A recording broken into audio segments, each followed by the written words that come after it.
Hello there, many thanks for joining us at this hour on QTV. You are watching QTV News and I am Ajibintu Dwame. In tonight's top stories. The Secondary School Sports Association has organized training for more than 60 physical and health education teachers to enhance their capacity.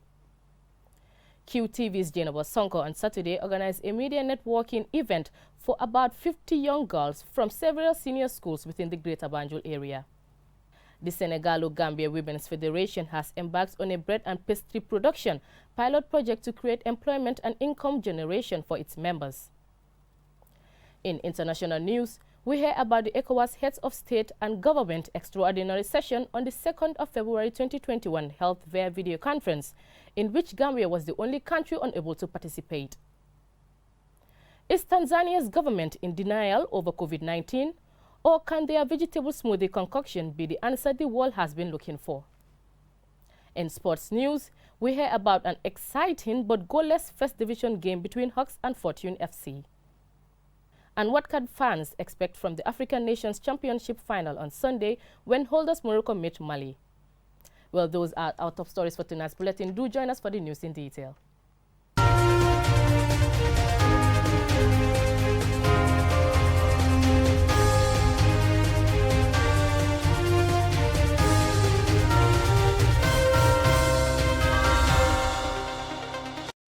More than 60 physical and health education teachers are being trained to enhance their capacity. The training organized by the Secondary School Sports Association began on Friday. Momodu Gajaga tells us more. Tasked with the responsibility of teaching physical and health education subject in schools, these teachers will have their capacities built over the next 3 days. Dibor Ndur, physical and health education teacher at the Kanifing East Upper and Senior Secondary School, expresses optimism about the training. I feel very excited because I know that I will gain something from this training. It will help me to at least develop my skills. It will enable me to teach my students well on both the practical and the theory aspect. It's motivation. We need at least let all the head states, at the school level, the administrator, to motivate us. School sports serves as grassroots development for athletes in various sporting disciplines, most notably football and athletics. Most of the Gambia under-17 squad players are students who were trained by PE teachers before being selected. If you guys are trained, if you get the required skills in conducting or taking care of sporting activities in schools, and also teaching physical and health education in school, then we are sure that as a nation, we will be able to get and recruit as many young talents as possible. And as a nation, we will be able to win championships. The Gambia Secondary School Sports Association has a new head of competitions after the retirement of Aliu Cham. Musa Njai says before anyone takes the responsibility of training others, you have to be trained first. The bottom-top approach to meaningful sports development lies on the PE teachers. That's where it starts. If you want to train an athlete with all the skills, requisite skills, that must be done at an early age. That is why we say that the best format is the catch them young. That is when they are coachable. But you cannot coach a player when you cannot even do what you are telling him to do. Omudu Gajaga, QTV News. In a bid to encourage and provide mentorship for young girls, QTV's Jennifer Sonko on Saturday organized a media networking event for about 50 young girls from several senior schools within the Greater Banjul area. More in this report. Guidance and mentorship play a crucial role in shaping one's future. In her young yet glittering career, QTV's Jennifer Sonko has been a source of inspiration for many young school-going girls in the Gambia. Through her work, especially the Youth Dialogue Show, which airs weekly on QTV, she has impacted many lives. Addressing participants, Jennifer says Saturday's event was conceived following daily visits, calls and messages from many young girls who look up to her. This is an opportunity to give back to all those young girls out there who aspire to be in the media, because I was given the opportunity and I believe that you are supposed to have the opportunity to do that. The media landscape in the Gambia is changing, yes, but we do not have a lot of women participating as expected. So I feel like You as young girls that aspire to be in the media, your sense of responsibility for journalism should be built at a very early age. On listening to the voices of children, Sekou Jammeh, former Secretary General of the Gambia Press Union, and UNICEF country representative Gordon Jonathan Lewis highlighted the importance of such a program and the need to formulate policies that are geared towards protecting and promoting the rights of children, adding that UNICEF is proud to be associated with such a program. The situation of women in the Gambia, whether it has to do with sexual violence or domestic violence or discrimination or poverty, none of those issues can be addressed if journalists, women, female journalists in the newsrooms are not liberated, if they are not empowered. So that's where all of you that are aspiring to come into the field, that's why you come in. And that's why people like Jay and people like Elika, people like Senabo were very crucial in showing you the way. Ask yourself, is my increased participation in different processes, is my ability to raise my concerns, to present solutions, proposals for change, are they really leading to transformation? Are they really leading to modifications of the apparatus that exists that is leading to certain violations of rights that you have? Communication specialist Esa Jallo, QTV marketing manager Kujeka, Babukar Manka, creative production manager at State of Mike, and JRT's newscaster Fatu Elika Moloshe all took turns to share their stories and words of encouragement to the participants. The landscape is now open, and it is now your opportunity to look at it, to see the things that are being done that are not actually the best for our country, and for you to be able to correct that. I would encourage you to work hard. I would encourage you to focus on the things that you want to do. You see, the industry is wide. You do not only have to be somebody who stands in front of the camera. You can be behind the camera, and you can be behind the computer, and you can also be somewhere that is completely different from that. So particularly in television, there is a lot of things that you can do that is completely different from standing in front of the camera and analyzing. When was the last time you read a book? If you are trying to be in the media as a journalist, you have to constantly read. Reading exposes your mindset, it develops your ability. The more you read, the better you become at writing, the better you become at exploring, the better you become at so many other things, and even finding yourself. Journalism is integrity. Journalism is value. Journalism is important, and there is a lot of power that people are going to put into your hands. And one word, not a sentence, one word you say can light this country up. One word you say can stop a war. So use that power properly and make changes. But you think if you don't build on your knowledge, on your communication skills, when they bring you a guest to interview on set, how are you going to sound? You're just going to stick to what the producer wrote for you? How about if the person answered the next question while you were asking? How would you maneuver? It is how you build yourself that will make you able to stand every situation you find yourself in as a journalist. And remember to be yourself all the time. Other speakers included Omar Sise, coordinator of the Kids Got Talent show, and Fatima B. Sise, who spoke on behalf of the participants. Ansmane Sonyasi for Qtv News. Senegal-Gambia Women's Federation has embarked on bread and pastry production to create employment and income generation for its members. The Sengam bakery, if successful, will be replicated in other parts of the country. This report by Babukar Sise is narrated by Mobdulamin Choi. The Federation is committed to empowering women by providing them with the opportunity and tools to uplift and develop themselves, and by sponsoring entrepreneurial development projects, among others. Awakan Sise, the president of Senegal-Gambia Women's Federation, highlights the significance of Sengam Bakery and how bread will be produced.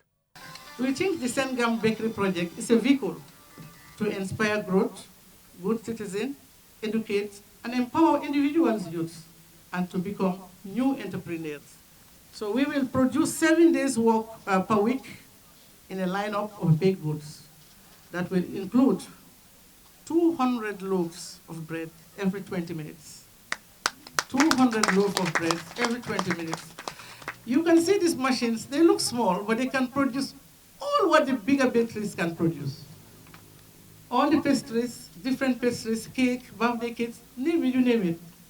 When you say oven, whatever you put in, it will bake.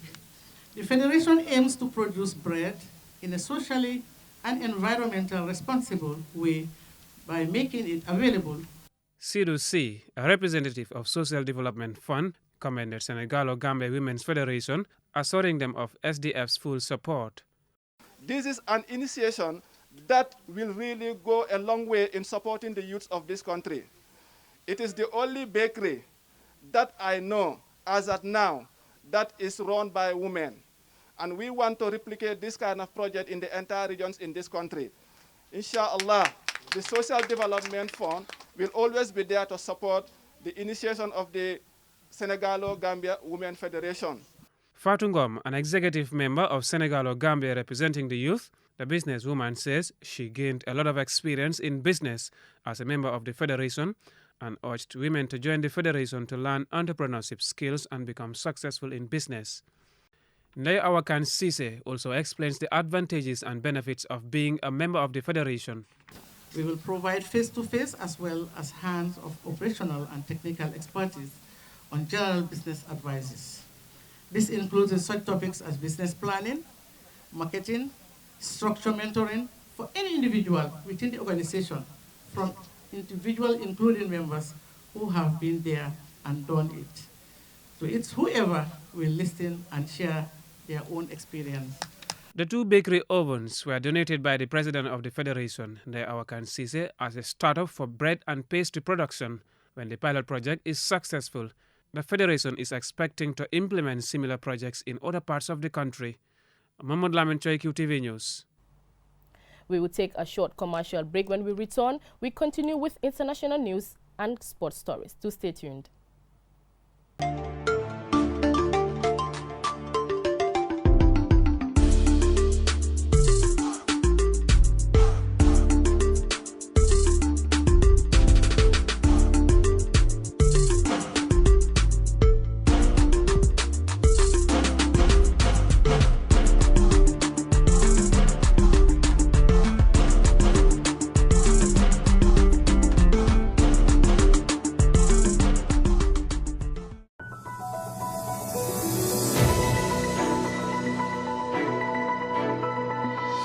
Welcome back. If you're just tuning in, this is QTV News.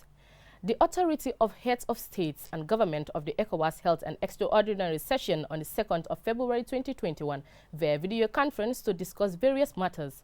As Yaya Jawa tells us, the Gambia was the only country unable to participate. The session was held under the chairmanship of Akufo-Addo of Ghana in preparation for the 34th ordinary session of the Assembly of the African Union, which will elect the new management team of the African Union Commission.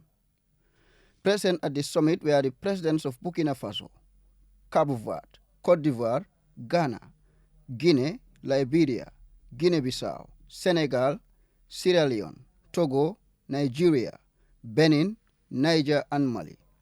Also in attendance was Jane Claude Cassibrou, president of the Ecowas Commission. The Gambia was the only member state that did not attend due to a general internet blackout on that day, according to a press release from the Gambia government.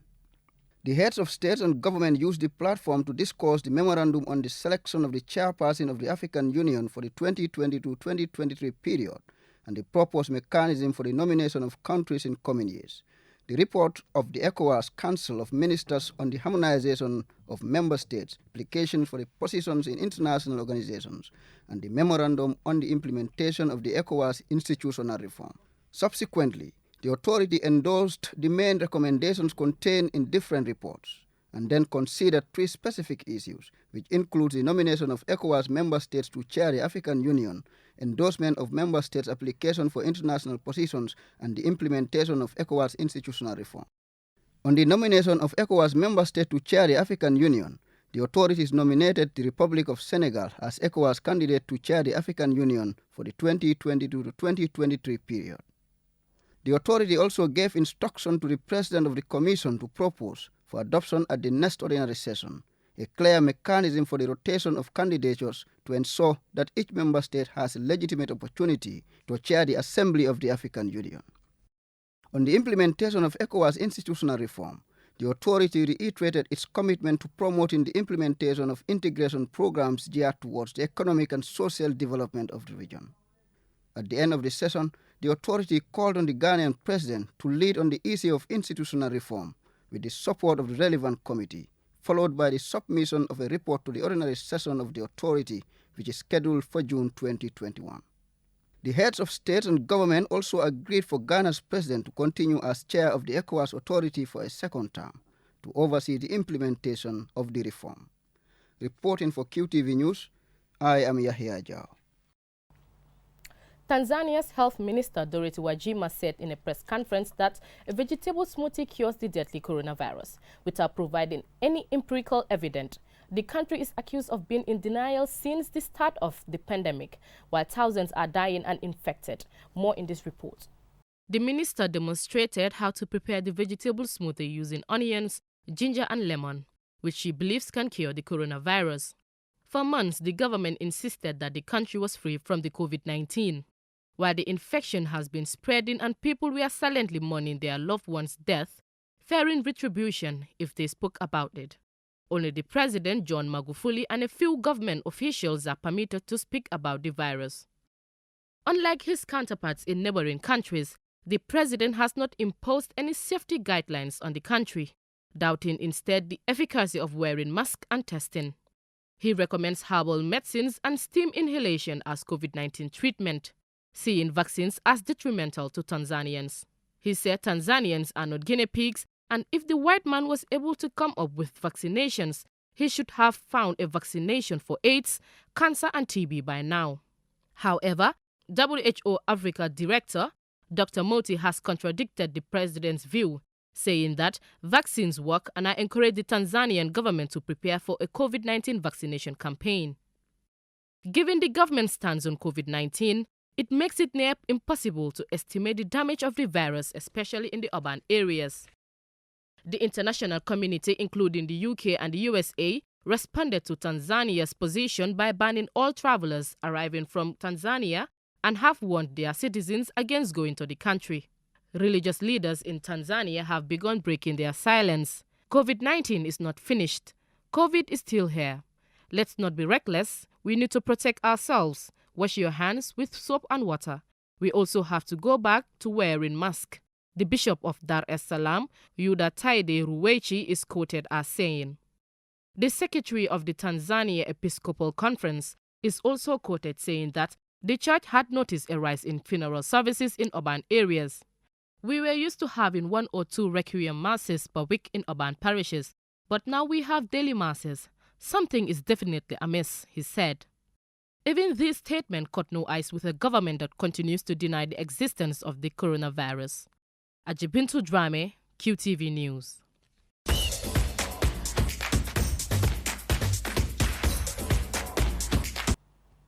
Now let's take a quick look at some interesting sports stories. First Division club Hawks' slow start to the GFF League continues after their match with first-place Fortune ended goalless. In an interview with QTV, head coach Aliu Jain says they are missing key moments in their matches. Our reporter Modu Gajaga was there and he now reports. For the second game in a row, Hawks appeared to be struggling with finishing their chances even when they had a penalty kick. Another missed penalty again as they had the chance to take the lead in the first half. Fortune came close in the first half, but instead also missed. There were some chances created by both sides late in the game, but due to lack of composure, it means the players couldn't score. Hawks coach Aliu Jain says his team will recover from their slow start to the league. We are hard luck today. I think I appreciate the game.